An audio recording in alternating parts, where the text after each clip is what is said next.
welcome to Reel to Reel. Thank you for joining us today. I'm your host, Cassandra Shields. And I'm your co-host, Mike Sherman. The movie we'll be reviewing today is Inside Out. It's a fun animated film, basically about the inner workings of a young girl's mind. Pretty cool. Well, before we get any further, let's get into it. Enjoy the show.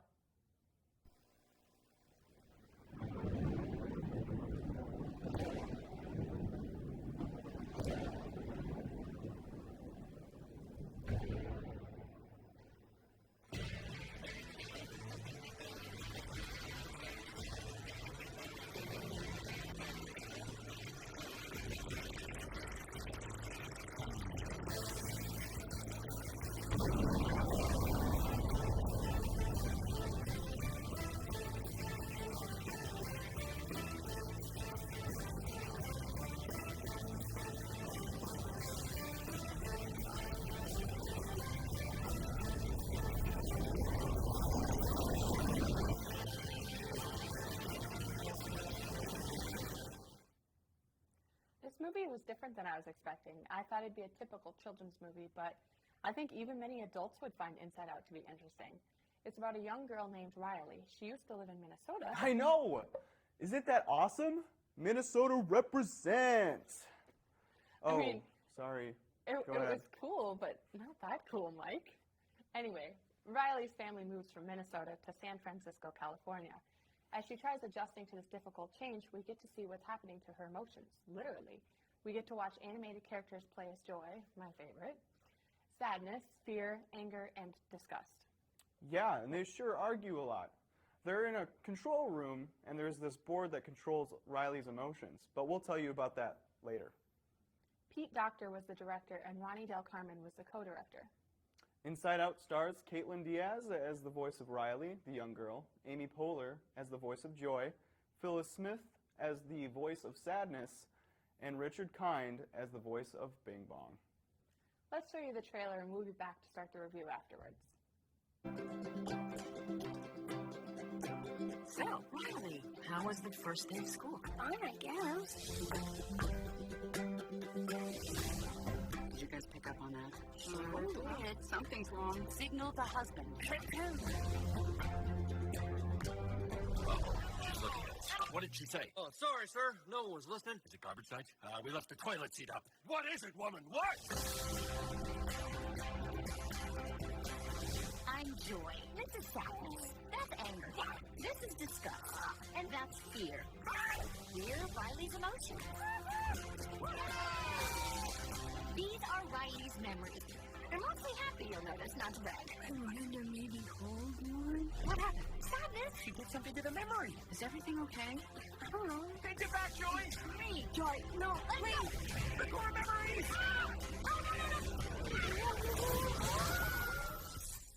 Can I say that curse word now? What do we do now? Nothing's working. Why isn't it working? We have a major problem. Oh, I wish Joy was here. We can fix this. We just have to get back to headquarters. That's long-term memory. You could get lost in there. Think positive. Okay. I'm positive you will get lost in there. What was that? Was it a bear? There are no bears in San Francisco. I saw a really hairy guy. He looked like a bear. This place is huge. Imagination Land? No way. Dream Productions? Rainbow Unicorns? It's right there. I loved you in Fairy Dream Adventure Part 7. Okay, bye. I love you. You can't focus on what's going wrong. There's always a way to turn things around.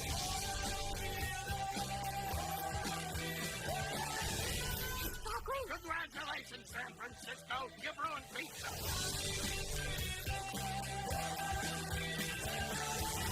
Who's the birthday girl? Break freeze! Hang on!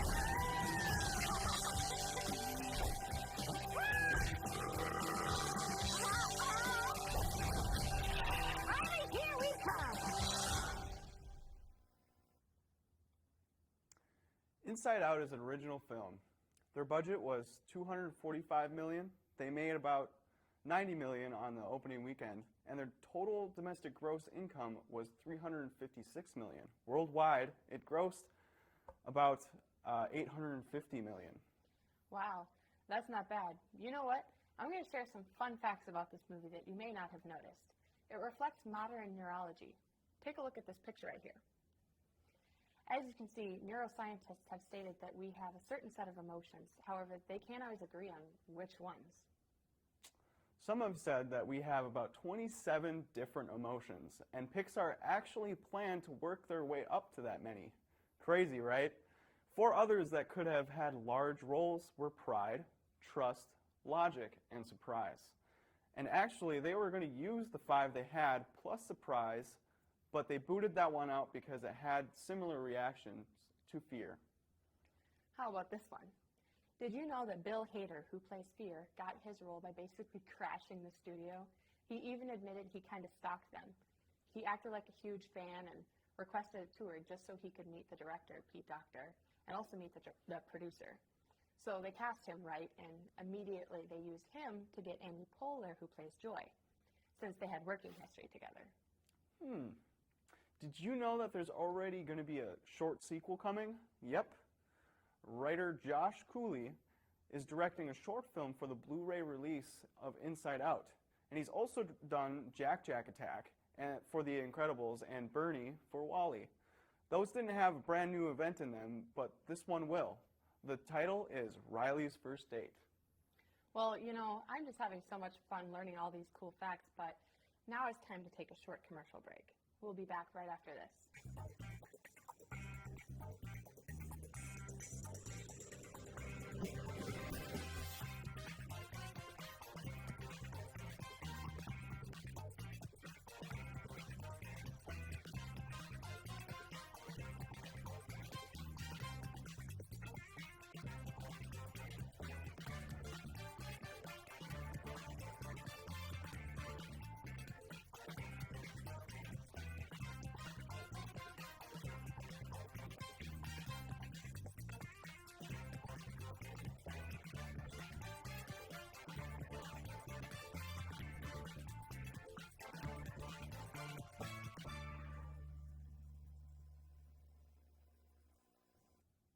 Hey everyone, welcome back. Let's get into this review. I thought the voice talent was casted very well in this movie. All of the people really represented their characters. I mean, having Louis Black for anger, that was such a good idea since he's such an angry guy. Yeah, I thought using Phyllis Smith as Sadness was absolute genius. She was my favorite part of this whole movie, and although she played Sadness, she made me laugh the most. She gave me the most joy out of all the characters, and also Disgust, who was played by Mindy Kaling, was absolutely perfect. And her voice was the definition of the feeling disgust. And I know that may sound like a bad thing, but it's not. She fit that role extremely well. Also, Amy Poehler and Bill Hader were also very good. I agree with you. As far as the story goes, it totally could not have been thought out more. I mean, it's so complex, and it really made me think of what's going on inside my head. I mean, the way it was told inside the little girl's head was so interesting. I mean, it makes me wonder what's inside my head, you know? But you grew up with Riley, and you moved with her, you know, from Minnesota to San Francisco. It was very relatable for me. Yeah, it really hit home for me too. And I could relate to being that age and having all these new thoughts in my head.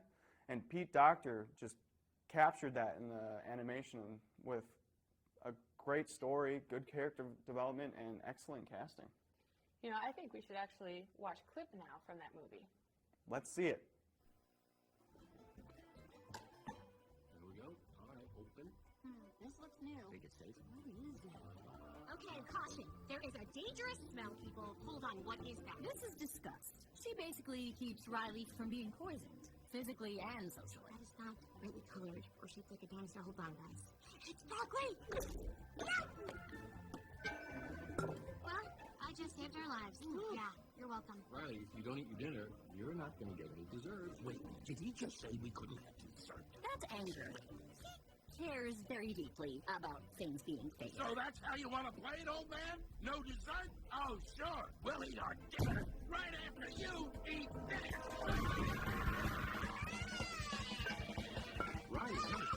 an airplane. Oh, airplane. We got an airplane, everybody.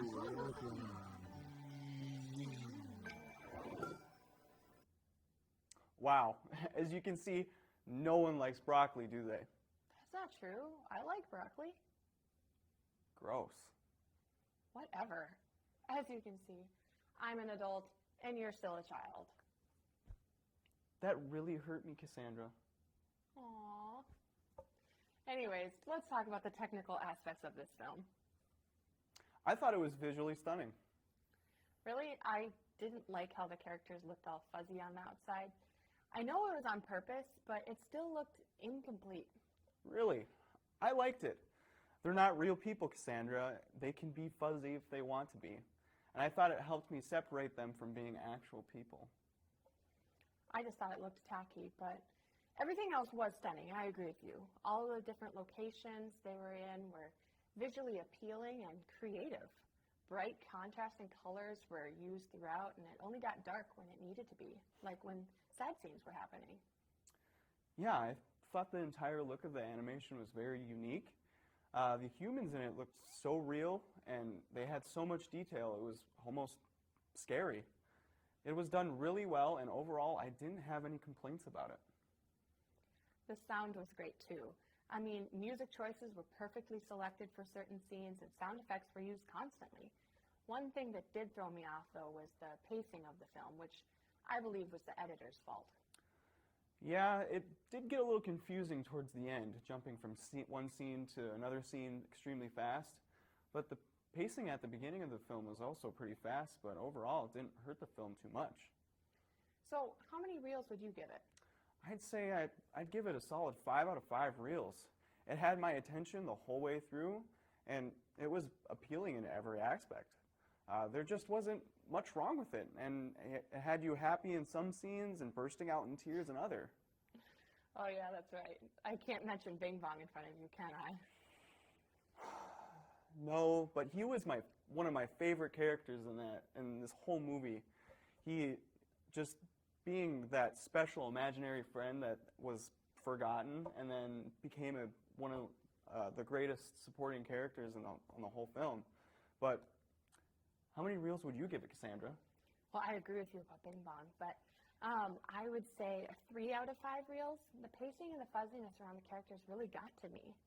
I mean, other than that, the story was vivid, fresh, and interesting. I enjoyed this movie. Well, I think that's all the time we have for this episode. Tune in for the next show to see the review on The 33. I can't wait to see that one. I heard it's supposed to be really good. Well, we'll find out. Until next time, I'm Cassandra. And I'm Mike. Thanks for watching Reel to Reel. We'll catch you on the flip side.